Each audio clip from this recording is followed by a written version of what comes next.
Hello everyone, hope you all are doing well. So today we are going to do the next question of our agriculture optional answer writing practice series.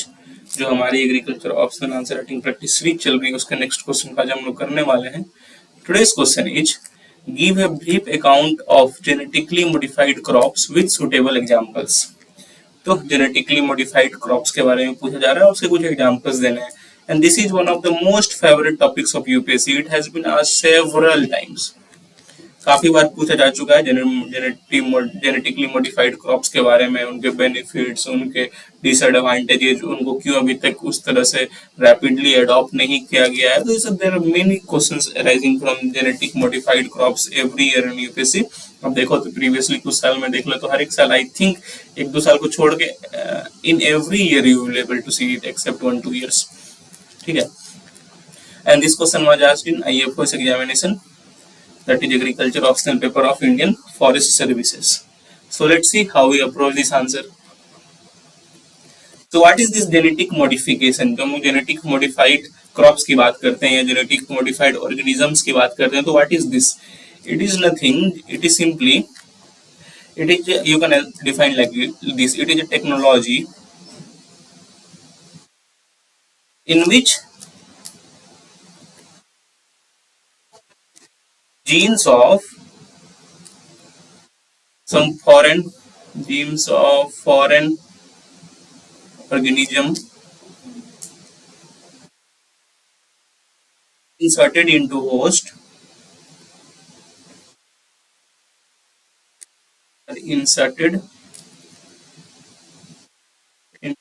organisms for certain benefits.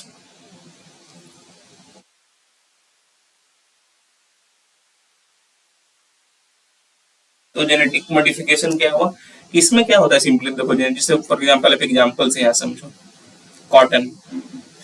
तो cotton is a crops that is severely damaged from bollworm.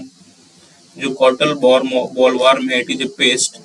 It affects the cotton so much. इसके वजह से cotton की yield में reduction काफी अधिक होती है, उसकी क्वालिटी जो है कॉटन की खराब कर देता है bollworm.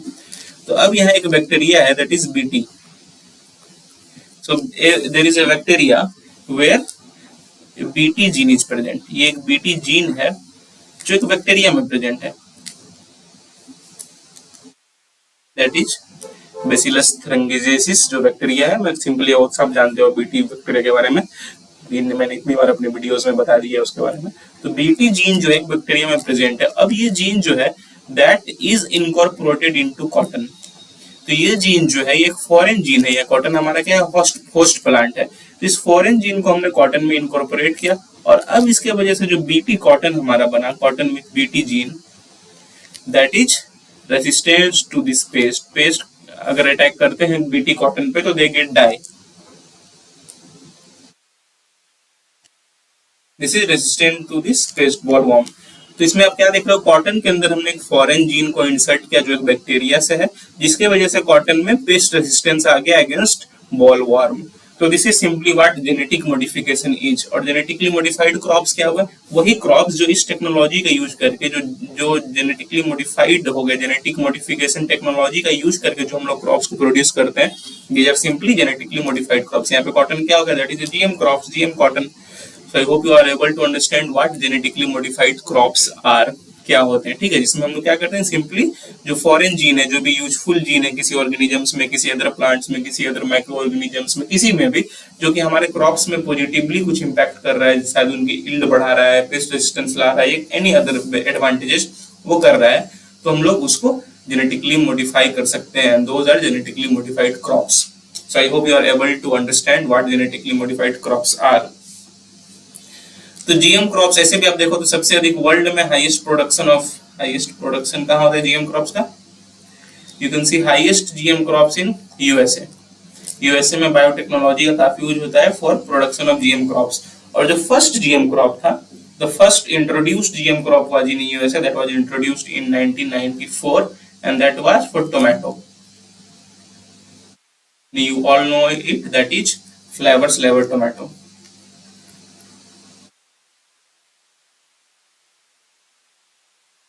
Flavour Savr time. अभी भी देखो तो आप जेनेटिकली जीएम क्रॉप्स के इसमें हाईएस्ट जो प्रोडक्शन होता है वो यूएसए में होता है। India is also, I think India is on 4th number, जितना जेनेटिक क्रॉप्स के रिसर्च की बात करें तो उसमें इंडिया 4th नंबर पे है।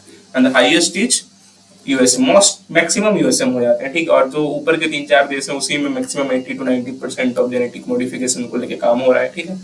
So I hope you are able to understand this. अब हम लोग जेनेटिक मॉडिफिकेशन क्यों करते हैं, आप चाहो तो उसको भी ऐड कर सकते हो। Simple points you can add here कि हम लोग को यील्ड बढ़ाना होता है, न्यूट्रिशनल वैल्यू बढ़ाना होता है, सेल्फ लाइफ बढ़ाना होता है। कोई पेरिसेबल क्रॉप अगर मान लीजिए, जैसे फॉर एग्जांपल टोमेटो ही है जो हमने फ्लेवर टोमेटो में देखा, तो इसको मान के चलो ये 6 दिन में भी खराब हो जाती है, या फिर आप ऐसे लगे चलो 10 डेज तक इसकी सेल्फ लाइफ है, और इसको अगर हम 10 डेज में खराब हो जा रही है, आप 10 डे तक इसको स्टोर कर सकते हैं क्योंकि टोमेटो जो पेरिसेबल क्रॉप। तो यहाँ पे आप जेनेटिक मॉडिफिकेशन से कैसे सेल्फ लाइफ को बढ़ा सकते हो, 10 डेज से इसके सेल्फ लाइफ को बढ़ा के 30 डेज कर सकते हो। तो इससे क्या हुआ कि अब इसको आप 30 डेज तक स्टोर कर सकते हो क्योंकि उसकी सेल्फ लाइफ बढ़ गई। I hope you are able to understand this. Resistant to droughts, drought से रेजिस्टेंट कराने के लिए, resistant to insects and pest, जो कि आपने बीटी कॉटन में देखा, it get resistance from bollworm. Increase resistant to herbicides, herbicide से रेजिस्टेंस अब होता है। मान के चलो हमारा फील्ड है, इसमें हमारे क्रॉप्स लगे हुए हैं और कुछ हर्ब्स या वीड्स जो भी हैं उसमें, ठीक है, वीड्स भी उग गए। तो अब क्या हो रहा है कि अगर हम लोग यहाँ पे वीडिसाइड्स का यूज करते हैं तो कभी कभी this weedicides also get affects plants का इस वीड्स के साथ साथ they also kill some plants.